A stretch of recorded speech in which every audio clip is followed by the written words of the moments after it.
നമസ്കാരം, ഭാരത് ലൈവിലേക്ക് സ്വാഗതം. വാർത്ത: കേരളത്തിലെ ഏറ്റവും ജനകീയനായിരുന്ന മുഖ്യമന്ത്രി ആര് എന്ന് ചോദിച്ചാൽ അതിൽ നമുക്ക് ഒന്ന് ആലോചിക്കാതെ തന്നെ പെട്ടെന്ന് പറയാൻ കഴിയുന്ന ഒരു ഉത്തരമാണ് ശ്രീ ഉമ്മൻചാണ്ടിയുടേത്. കാരണം ഈ പ്രായഭേദമന്യേ എല്ലാ ആൾക്കാർക്കും ഉമ്മൻചാണ്ടി ഒരുപോലെ പ്രിയപ്പെട്ടതായിരുന്നു. അദ്ദേഹം ആൾക്കാരെ ഡീൽ ചെയ്യുന്ന രീതിയും ആൾക്കാരോട് പെരുമാറുന്നതെല്ലാം, എല്ലാവർക്കും കൊച്ചുകുട്ടികളോട് പെരുമാറുന്നത് എല്ലാം സോഷ്യൽ മീഡിയയിൽ പല വീഡിയോസും, ഏറെ ശ്രദ്ധേയമായിട്ടുള്ള പല വീഡിയോസും ഉണ്ട്. അപ്പോൾ അങ്ങനെയുള്ള അദ്ദേഹത്തിൻ്റെ ഓർമ്മ ദിവസമാണിന്ന്. പക്ഷേ ഈ ദിവസം ശ്രദ്ധേയമാകുന്ന മറ്റൊരു വാർത്തയുണ്ട്. അത് ഒരു പുതിയ കാര്യമല്ല. കാരണം UDF സർക്കാരിൻ്റെ കാലത്ത്, പ്രത്യേകിച്ച് ഉമ്മൻചാണ്ടി സർക്കാർ കൊണ്ടുവന്ന നിരവധി പദ്ധതികൾ, അതെല്ലാം പിന്നാലെ വന്ന LDF സർക്കാർ അത് പിണറായിയുടേതാക്കാൻ ഒരുപാട് ശ്രമങ്ങൾ നടന്നിട്ടുണ്ട്. അതിനെതിരെ നല്ല ട്രോളുകൾ ഇവർ വാങ്ങി വെച്ചിട്ടുണ്ട് ഒരുപാട്. എന്നാലും യാതൊരു ഉളുപ്പുമില്ല.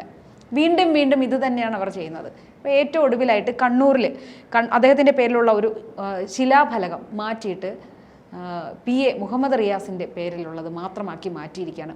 ഇതിപ്പോൾ ആരെന്ത് ചെയ്താലും എല്ലാം വന്നു കയറുന്നത് പിണറായി വിജയൻ എന്ന മുഖ്യമന്ത്രിയുടെ തലയിൽ തന്നെയാണ്. അദ്ദേഹം അറിഞ്ഞുകൊണ്ടോ അറിയാതെയോ ആയിക്കോട്ടെ. പ്രത്യേകിച്ചും മുഹമ്മദ് റിയാസിൻ്റെ പേരിലുള്ളത് കൂടി ആകുമ്പോൾ അത് മരുമകനെ ഫേവർ ചെയ്യുന്നു എന്നുള്ള ഒരു രീതിയിൽ കൂടെ ആരോപണം വരും. അത് മുഖ്യമന്ത്രി അറിഞ്ഞോ ഇല്ലയോ എന്നുള്ള കാര്യം നമുക്കറിയില്ല. എന്നാലും ഇവർ ഇപ്പോഴും ഇങ്ങനെ തന്നെ ഈ ഒരു പ്രവൃത്തി തുടരുന്നുണ്ടല്ലോ എന്നുള്ളതാണ്. അതും ഈ ഉമ്മൻചാണ്ടിയെ പോലെ ഇത്രയും ജനപ്രിയനായ ഒരാളിൻ്റെ പേര് മാറ്റിയിട്ട് ഈ മുഹമ്മദ് റിയാസ് എൻ്റെ പേര് മാത്രം വെക്കുമ്പോൾ അതിലുള്ള ഒരു ഉചിതം ഉണ്ടോ? അത് എന്താണ് അവർ കാണിച്ചു കൂട്ടുന്നത്? എല്ലാം തീർച്ചയായിട്ടും കേരളം കണ്ട ഏറ്റവും ജനകീയനായ മുഖ്യമന്ത്രി, ഏറ്റവും സ്നേഹമുള്ള മുഖ്യമന്ത്രി, അങ്ങനെയൊക്കെ പറയാം ഉമ്മൻചാണ്ടിയെ കുറിച്ച്. അദ്ദേഹത്തിൻ്റെ ഓർമ്മ ദിനമാണിന്ന്. എന്തായാലും അദ്ദേഹത്തിൻ്റെ ഓർമ്മകൾക്ക് മുമ്പിൽ വലിയ പ്രണാമം. ഇവിടെ എന്താ സംഭവിച്ചത്? ഇവിടെ മുഹമ്മദ് റിയാസിൻ്റെ പേര് വെച്ചു എന്നുള്ളതല്ല പ്രശ്നം, ഉമ്മൻചാണ്ടിയുടെ പേര് മാറ്റി എന്നതാണ് പ്രശ്നം. കണ്ണൂരിലെ പാർക്ക് തുടങ്ങിയത് കൊണ്ടുവന്നതുമൊക്കെ ഉമ്മൻചാണ്ടിയാണ്. അതുമായി ബന്ധപ്പെട്ട് വലിയൊരു ശിലാഫലകം അവിടെ ഉണ്ട്. ആ ഒരു നിർമ്മിതി ആരാണോ നിർമ്മിച്ചിരിക്കുന്നത് അവരുടെ പേര് അവിടെ സ്വാഭാവികമായി ഉണ്ടാവും. പിന്നീട് ഏത് മന്ത്രിസഭ വന്നാലും, ഇനി UDF സർക്കാരിൻ്റെ മന്ത്രിസഭ തന്നെ വന്നാലും, അവർ അത് അറ്റകുറ്റപ്പണി നടത്തി നവീകരിച്ചാൽ അതിന് തൊട്ടപ്പുറത്ത് വേറൊരു ശിലാഫലകം ഉണ്ടാക്കി നവീകരണ പ്രവൃത്തി ഉദ്ഘാടനം ചെയ്തത് ഇന്നയാൾ എന്നാണ് പേര് വരിക. പക്ഷേ ഇത് നേരെ തിരിച്ച് PA മുഹമ്മദ് റിയാസിൻ്റെ പേര് മാത്രമാക്കി മറ്റേ ശിലാഫലകം എടുത്ത് അപ്പുറത്തൊരു മൂലയ്ക്ക് കൊണ്ടുവച്ചു. ഇത് കാണാത്ത വിധത്തിൽ കൊണ്ടുവച്ചു. അതിനെതിരെയാണ് വളരെ ശക്തമായ വിമർശനങ്ങൾ ഇവിടെ വരുന്നത്. എല്ലാം തൻ്റെ പേരിലേക്ക്, ഇപ്പോൾ കേന്ദ്രം കൊടുക്കുന്ന പദ്ധതികളെല്ലാം തന്നെ ഇവിടെ നടപ്പിലാക്കിയിട്ട് വേറൊരു രീതിയിൽ നടപ്പിലാക്കിയിട്ട് അതെല്ലാം തങ്ങളുടെ പേരിലാണ് എന്ന് പറഞ്ഞ് ബോർഡ് വെക്കുന്ന, കേന്ദ്രം എന്തെങ്കിലും ഒരു പദ്ധതി അവിടെ അനൗൺസ് ചെയ്യുമ്പോൾ ഇവിടുത്തെ പ്രസ്സുകളിൽ അതിനൊരു പേര് മാറ്റി ഇവിടെ വേറൊരു ഫ്ലെക്സ് വെക്കാൻ വേണ്ടി അടിക്കാൻ കൊടുക്കുന്ന ആളുകളാണ് ഇവിടുത്തെ ഗവൺമെൻറ് എന്ന നിലയിൽ വലിയ വിമർശനങ്ങൾ വരുന്നിട്ടുണ്ട്. അപ്പോൾ അതൊരു പരിധിവരെ അതിൽ വലിയ കാര്യങ്ങളുണ്ട്. അപ്പോൾ എന്ത് തന്നെ പറഞ്ഞാലും ഈ റീൽസ് ഇട്ടിട്ടും മറ്റു കാര്യങ്ങളൊക്കെ ചെയ്തിട്ടും ഭരണം നിലനിർത്താമെന്നുള്ള നിലപാട് ആണ് ഇപ്പം പോയിക്കൊണ്ടിരിക്കുന്നത്. പക്ഷെ അത് വിഴിഞ്ഞം പോർട്ടിൻ്റെ കാര്യത്തിലായിക്കോട്ടെ, അല്ലെങ്കിൽ മെട്രോയുടെ കാര്യത്തിലായിക്കോട്ടെ, ഇനി അതിനും അപ്പുറത്തേക്ക് ഇവിടെയുള്ള ഈ നമ്മുടെ ഗെയിൽ പൈപ്പ് ലൈനും ഉൾപ്പെടെയുള്ള പല കാര്യങ്ങളും എല്ലാത്തിൻ്റെയും തുടക്കം കുറിച്ചതാരാണ്? ഉമ്മൻചാണ്ടിയാണ്. അപ്പോൾ അവർ തുടക്കം കുറിക്കുമ്പോൾ ഇവർ എതിർക്കാൻ നിന്നിട്ടുള്ളവരാണ് ഇപ്പൊ അതിന്റെ അവകാശം നേടി. തീർച്ചയായിട്ടും ഇവർ പറയുന്നൊരു കാര്യമുണ്ട്, ഉമ്മൻചാണ്ടി തറക്കല്ലിട്ടങ്ങ് പോയി, അത് മാത്രം പോരാ ഇത് വരാൻ എന്ന്. ഉമ്മൻചാണ്ടി തറക്കല്ലിട്ടത് ഉമ്മൻചാണ്ടിക്ക് അതിനെപ്പറ്റി ഒരു വിഷൻ ഉണ്ടായിട്ടാണ്. ആ ഒരു കാര്യം അവിടെ വരണമെന്ന ഉമ്മൻചാണ്ടിയുടെ വിഷനാണ് അതിനെ കൊണ്ട് അവിടെ തറക്കല്ലിടിച്ചത്. കേരളത്തിൽ മെട്രോ കൊച്ചി നഗരത്തിൽ വേണമെന്ന ഉമ്മൻചാണ്ടിയുടെയും കോൺഗ്രസിൻ്റെയും വിഷനാണ് അവിടെ നടപ്പിലായത്. അത് മനസ്സിലാക്കണം. ഭാരതത്തിൽ ഇപ്പം നരേന്ദ്രമോദിയുടെ വികസന പദ്ധതികളോട് ചേർന്ന് നിന്നുകൊണ്ട് കൃത്യമായി അത് കേരളത്തിന് വേണ്ടി എങ്ങനെ ഉപയോഗപ്പെടുത്താം, അത് രാഷ്ട്രീയത്തിന് അതീതമായി ഭരണാധികാരികൾ ചിന്തിച്ചു. ഒരു യഥാർത്ഥ ഭരണാധികാരി കൂടിയായിരുന്നു ഉമ്മൻചാണ്ടി.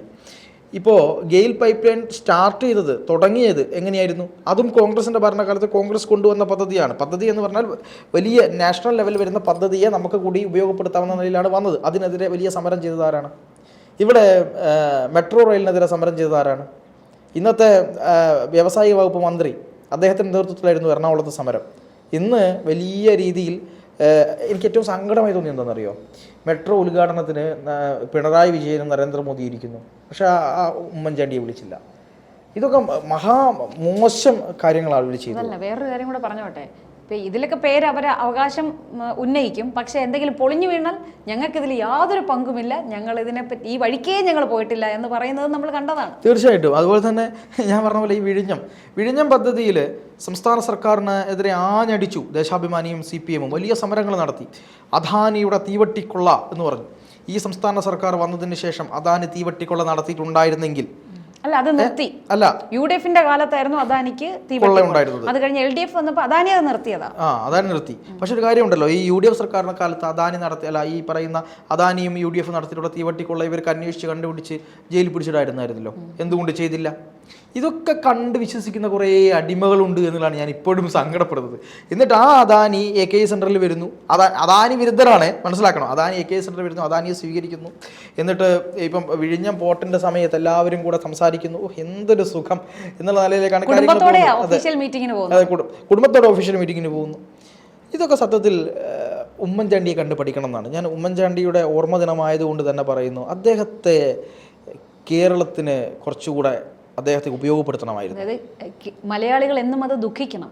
ഏറ്റവും അധികം വേദനിപ്പിക്കപ്പെട്ടിട്ടുള്ള ഒരു രാഷ്ട്രീയ നേതാവ് തന്നെയാണ് ശ്രീ ഉമ്മൻചാണ്ടി. തീർച്ചയായിട്ടും. ഏറ്റവും അധികം ആളുകളെ ചേർത്ത് പിടിച്ചതും ഏറ്റവും അധികം ആളുകളാൽ വേദനിപ്പിക്കപ്പെട്ട നേതാവിൻ്റെ പേരേതാണെന്ന് ചോദിച്ചാൽ അത് ഉമ്മൻചാണ്ടി എന്ന് പറയേണ്ടി വരും. കാരണം ഞാൻ കണ്ടിട്ടില്ല ഇങ്ങനെ ഒരു നേതാവിനെ. EK നായനാരെ പറ്റിയും അതുപോലെ തന്നെ EMS നമ്പൂതിരിപ്പാട് അങ്ങനെയുള്ള ആളുകളെ പറ്റിയൊക്കെ നമ്മൾ പറയും, SH മുഹമ്മദ് കോയയെ പറ്റിയൊക്കെ സംസാരിക്കും, K കരുണാകരനെ പറ്റി സംസാരിക്കും. പക്ഷെ ഉമ്മൻചാണ്ടിക്ക് മാത്രമുള്ള പ്രത്യേകത എന്താണെന്നറിയോ? ഉമ്മൻചാണ്ടി ആൾക്കൂട്ടത്തിലൊരുവനാണ്. അതുകൊണ്ടാണ് അദ്ദേഹത്തിന് കണ്ണൂരിൽ വെച്ച് തലയ്ക്ക് ഏറ് കിട്ടിയത്. സത്യം. കാരണം ആൾക്കൂട്ടത്തിൽ ഇത്ര ഇഴകിച്ചേരുന്ന നേതാവ് ഒരു മുഖ്യമന്ത്രി പോകുമ്പോൾ ആ മുഖ്യമന്ത്രിയുടെ തോളിൽ കൈയിടാൻ ആർക്കെങ്കിലും ധൈര്യം വരുമോ? പക്ഷെ വന്നിട്ടുണ്ട്. അത് കേരളത്തിൻ്റെ ഉമ്മൻചാണ്ടി എന്ന് പറയുന്ന മുഖ്യമന്ത്രിയാണ്. അങ്ങനെ ധൈര്യം വന്നത് അദ്ദേഹത്തിൻ്റെ ആ ബന്ധമാണ്. അദ്ദേഹം ആ ചേർത്ത് പിടിക്കലുകളെ ഏറെ സ്നേഹത്തോടെ ഏറ്റുവാങ്ങുന്ന ആളാണ് ഉമ്മൻചാണ്ടി.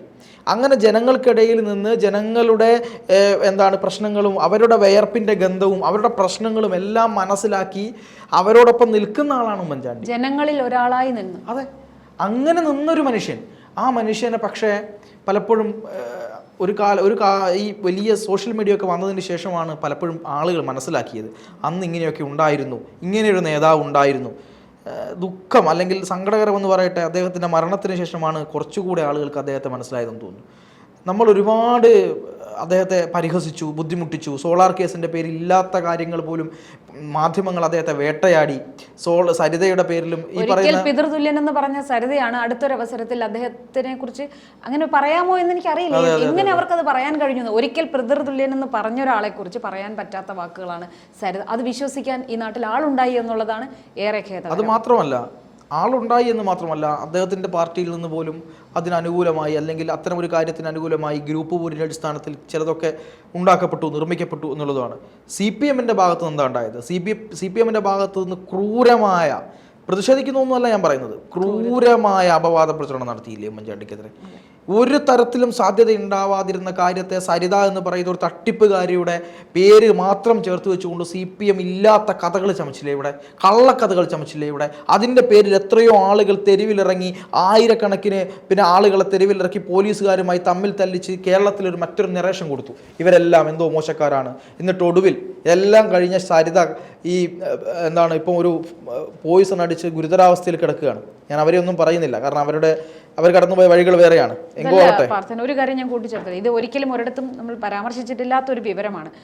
അതായത് ഈ സരിത S. നായർ എന്ന് പറയുന്ന സ്ത്രീ ഈ പ്രശ്നങ്ങളെല്ലാം ഉണ്ടായി കഴിഞ്ഞതിന് ശേഷം ഈ ആദ്യ പിണറായി സർക്കാർ വന്ന സമയത്ത് തന്നെ മുഖ്യമന്ത്രി പിണറായി വിജയന്റെ ഒപ്പോടുകൂടിയ വ്യാജ അപ്പോയിൻമെന്റ് ലെറ്റർ കൊടുത്ത് ആൾക്കാരിൽ നിന്ന്, നിരവധി പേരിൽ നിന്ന് 2 ലക്ഷം വെച്ച് ടൂറിസം വകുപ്പിൽ ജോലി വാങ്ങി കൊടുക്കാമെന്ന് പറഞ്ഞ് തട്ടിപ്പ് നടത്തിയിട്ടുണ്ട്.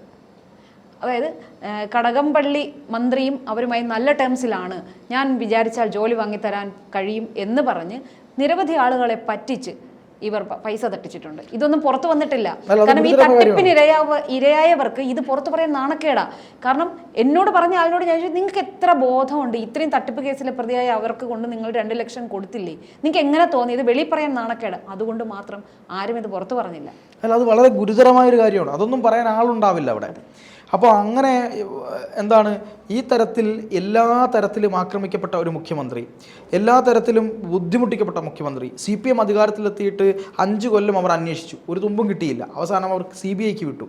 CBIയുടെ കുറ്റപത്രം വന്നു, CBIയുടെ ഫൈൻഡിങ്സ് വന്നു. ഫൈൻഡിങ്സിൽ ഉമ്മൻചാണ്ടിക്കെതിരെ ഒന്നും ഉണ്ടായിരുന്നില്ല.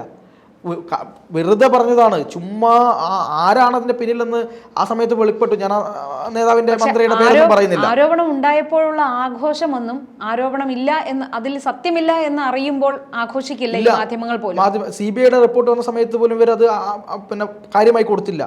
ഒരു CPM കാരനും മാപ്പ് പറഞ്ഞില്ല, ഒരു DYFI കാരനും മാപ്പ് പറഞ്ഞില്ല. പക്ഷേ ഈ പറയുന്ന ഇവരുടെ മന്ത്രിസഭയിലെ ഒരു മന്ത്രിക്കെതിരെ തന്നെയാണ് ആരോപണത്തിന്റെ കൂരമ്പുകൾ പോയത്. അത് ആര് പറഞ്ഞിട്ടാണ് അവരത് ചെയ്തത് എന്നൊക്കെയുള്ളത് അന്വേഷണത്തിലൂടെ വരേണ്ടതാണ്. അത് അന്വേഷിക്കാനൊന്നും ആരുമില്ല. അതിലും അയാൾ ഇപ്പോഴും ആ ഇടതു മുന്നണിയിൽ അജയ്യനായി തുടരുകയും ചെയ്യും. തീർച്ചയായിട്ടും അങ്ങനെ തുടരുന്നുണ്ട് എന്നുള്ളതാണ് സത്യം. ഇപ്പോൾ തിരുവനന്തപുരത്ത് നിന്ന് പുതുപ്പള്ളിയിലേക്ക് നടന്ന വലിയ അദ്ദേഹത്തിന്റെ അവസാനം അദ്ദേഹത്തിന്റെ ഭൗതിക ശരീരവും വെച്ചുകൊണ്ടുള്ള യാത്രയിൽ കേരളത്തിലെ ജനങ്ങൾ അല്ലെങ്കിൽ കേരളത്തിലെ പൊതുസമൂഹം അദ്ദേഹത്തെ തെറ്റിദ്ധരിച്ചു പോയിട്ടുണ്ടെങ്കിൽ, അങ്ങനെ എല്ലാവരും തെറ്റിദ്ധരിച്ചു ഞാൻ പറയുന്നില്ല, പക്ഷേ കേരളം എന്ന് പറയുന്ന കേരളത്തിലെ മാധ്യമങ്ങൾ ഉൾപ്പെടെയുള്ള ആളുകളെല്ലാം അദ്ദേഹത്തോട് ചെയ്ത ആ വലിയ ചെയ്ത്തിന് പരിഹാരം എന്നോണമാണ് പതിനായിരങ്ങളാണ് അവിടെ ഒഴുകിയെത്തി റോഡിന് ഇരുവശങ്ങളിൽ നിന്ന് അവരുടെ കണ്ണീര് കൊണ്ട് അദ്ദേഹത്തിന്റെ പാദങ്ങളിൽ ഒരു കണ്ണീര് കൊണ്ട് അദ്ദേഹത്തെ പാദങ്ങളിൽ കഴുകി കൊടുത്തു എന്നാണ് ഞാൻ പറയുക. അത്രയ്ക്ക് വലിയ ഒരു ജീവിതമായിരുന്നു അദ്ദേഹത്തിൻ്റെ. ആളുകൾക്കിടയിലേക്ക് ഇറങ്ങി ആളുകൾ പറയുന്ന ഓരോ കാര്യങ്ങളും കേട്ട് നേരിട്ട് അദ്ദേഹത്തെ ഫോൺ ചെയ്യാൻ കഴിയുന്ന ഒരു കാലഘട്ടത്തിലേക്ക് കോഴിക്കോടുള്ള 2 അനുഭവങ്ങൾ കൂടി പറഞ്ഞ് നമുക്ക് അവസാനിപ്പിക്കാം. ഈ പറയുന്ന മലബാറിലുള്ള ഇതൊന്നും കോഴിക്കോടാണെന്നാണ് എൻ്റെ ഓർമ്മ. അവിടെയുള്ള ഒരു ഉദ്ഘാടനത്തിന് വേണ്ടി ഉമ്മൻചാണ്ടി പോയ സമയത്ത്, ആ ഉദ്ഘാടനം കഴിഞ്ഞ് തിരിച്ച് വരുന്ന സമയത്താണ് ഒരു കൊച്ചു പെൺകുട്ടി ഉമ്മൻചാണ്ടി എന്ന് നീട്ടി വിളിക്കുന്നത്. അങ്ങനെ നീട്ടി വിളിച്ച് തിരിച്ച് എന്താണ് എന്ന് ആ കുഞ്ഞിൻ്റെ അടുത്ത് വന്ന് ചോദിക്കുമ്പോഴാണ് എൻ്റെ സുഹൃത്തായിട്ടുള്ള കുഞ്ഞിൻ്റെ കാര്യം പറയുന്നത്. അവന് വീടില്ല എന്ന കാര്യം പറയുന്നത്. ആ ഉടനെ തന്നെ ആ കുഞ്ഞിൻ്റെ വിളി കേട്ട് അവിടെ പോയി ആ കുഞ്ഞിൻ്റെ പരാതി എന്താണെന്ന് ചോദിച്ച് അത് പരിഹരിക്കാൻ ഉത്തരവിട്ട മനുഷ്യൻ്റെ പേരാണ് ഉമ്മൻചാണ്ടി. അവർ സെൽഫി എടുക്കാൻ വരുമ്പോൾ നീങ്ങിക്കുന്നു പറയുമല്ലോ. അതെ, ആ കുഞ്ഞിന് വീട് കിട്ടി. അതോടൊപ്പം എനിക്ക് തോന്നുന്നു ഒരു വലിയ രോഗം, ഒരു കണ്ണിന് കാഴ്ചയില്ലാത്തതോ അങ്ങനെ എന്തോ ബന്ധപ്പെട്ട ഒരു ഗുരുതര രോഗം ബാധിച്ച ഒരാൾ, അവർക്ക് ഈ ശസ്ത്രക്രിയക്ക് പൈസ ഇല്ലാത്ത സമയത്ത് എന്ത് ചെയ്യണമെന്നറിയാതെ നട്ടം തിരിഞ്ഞിരിക്കുന്ന സമയത്ത് കിട്ടിയ മൊബൈൽ ഫോൺ പ്രതിപക്ഷ നേതാവായിരുന്നു ഉമ്മൻചാണ്ടിയുടേതായിരുന്നു. ഒന്നും നോക്കാതെ വിളിച്ചപ്പോൾ അദ്ദേഹം കോൾ എടുത്തു, എന്താ കാര്യം എന്ന് ചോദിച്ചു. ഇതാണ് സംഭവം എന്ന് പറഞ്ഞു. അപ്പം ഞാനൊരു യാത്രയുമായി ബന്ധപ്പെട്ട് വിദേശത്തേക്ക് പോവുകയാണ്, നിങ്ങളെ വേണ്ടപ്പെട്ടവർ വിളിക്കും എന്ന് പറഞ്ഞു. എന്നിട്ട് കോഴിക്കോട്ട് മിംസ് ഹോസ്പിറ്റലിൽ വിളിച്ച് കാര്യം പറഞ്ഞ് അവിടെ നിന്ന് ഇവരെ ഇങ്ങോട്ട് വിളിച്ച് അവിടെ എത്തിച്ച് വേണ്ട ശസ്ത്രക്രിയ എല്ലാം കഴിഞ്ഞ് തിരിച്ച് വീട്ടിലെത്തിച്ച് അതിനുശേഷം അദ്ദേഹം അവരെ വിളിച്ചു. ആ കാഴ്ച അവർക്ക് തിരിച്ചു കിട്ടി. കണ്ണിനെന്തോ ഒരു ഗുരുതരമായ അസുഖമായിരുന്നാണ് ഞാൻ മനസ്സിലാക്കുന്നത്. ആ മനുഷ്യൻ്റെ പേരാണ് ഉമ്മൻചാണ്ടി. ഇന്ന് എത്ര ആളുകൾക്ക് മുഖ്യമന്ത്രിയുടെ അടുത്ത് പോയി പരാതി പറയാൻ കഴിയും? ഇന്ന് എത്ര ആളുകൾക്ക് ഈ പറയുന്ന നവകേരള യാത്ര എന്ന് പറഞ്ഞ യാത്ര നടത്തി എത്ര പരാതികൾ പരിഹരിക്കപ്പെട്ടു? 50 വണ്ടി പോലീസിൻ്റെയും 50 വണ്ടി പിന്നെ മറ്റ് സേനാംഗങ്ങളുടെയും പിന്നെ ഫലത്തിൽ പായുന്ന മുഖ്യമന്ത്രിക്ക്, ജനങ്ങളെ കണ്ടാൽ മാറി നിൽക്കാൻ പറയുന്ന മുഖ്യമന്ത്രിക്ക് ഇന്ന് രാവിലെ കേരളത്തിൻ്റെ മുഖ്യമന്ത്രിയോട് ഒരു പ്രധാനപ്പെട്ട വിഷയത്തിൽ മാധ്യമപ്രവർത്തകർ എന്തെങ്കിലും പറയാനുണ്ടോ എന്ന് ചോദിച്ചപ്പോൾ ഓ എന്ന് പറഞ്ഞ് പരിഹസിച്ച് പോയ ഒരു മുഖ്യമന്ത്രിയാണ് ഇന്ന് നമ്മൾ കാണുന്നത്. അങ്ങനെ ആയിരുന്നില്ല കേരളത്തിലൊരു കമ്മ്യൂണിസ്റ്റ് മുഖ്യമന്ത്രി ചെയ്യേണ്ടത്. അപ്പോൾ അതിനെയൊക്കെ വെച്ച് നോക്കുമ്പോൾ ഉമ്മൻചാണ്ടി എന്ന് പറയുന്ന മുഖ്യമന്ത്രിയെ ഒരുപാട് കുമ്പിട്ട് വണങ്ങിയാലും നമുക്ക് ഒന്നും പറയാനില്ല. മാത്രമല്ല അദ്ദേഹം ചെയ്ത 2 കാര്യം മാത്രമാണ് പറഞ്ഞത്, അത് ആയിരങ്ങളുടെ അനുഭവങ്ങളുണ്ട്. തീർച്ചയായും ജനസമ്പർക്ക പരിപാടിയിലൊക്കെ എത്ര പേർക്കാണ് പരിഹാരങ്ങൾ ഉണ്ടായത്. അതിനെ ഇവർ പരിഹസിച്ചത് ഒരു വില്ലേജ് ഓഫീസർ ചെയ്യേണ്ട ജോലിയാണ് മുഖ്യമന്ത്രി അവിടെ ഗ്രൗണ്ടിൽ പോയിരുന്ന് ചെയ്യുന്നത്. അതായിരുന്നു. പക്ഷെ അതിന് പരിഹാരങ്ങൾ ഉണ്ടായിരുന്നു. അതാണ് അതിന്റെ കാര്യം. ഇതുപോലെ വലിയ ബസ്സും എടുത്ത് ആയിരക്കണക്കിന് പോലീസിനെയും കൂട്ടി ഓരോ സ്ഥലത്തും പോയിട്ട് ഒന്ന് മുഖം കാണിച്ചു പോകുന്ന പരിപാടി ആയിരുന്നില്ല അത് എന്ന് കൂടെ നമ്മൾ മനസ്സിലാക്കണം.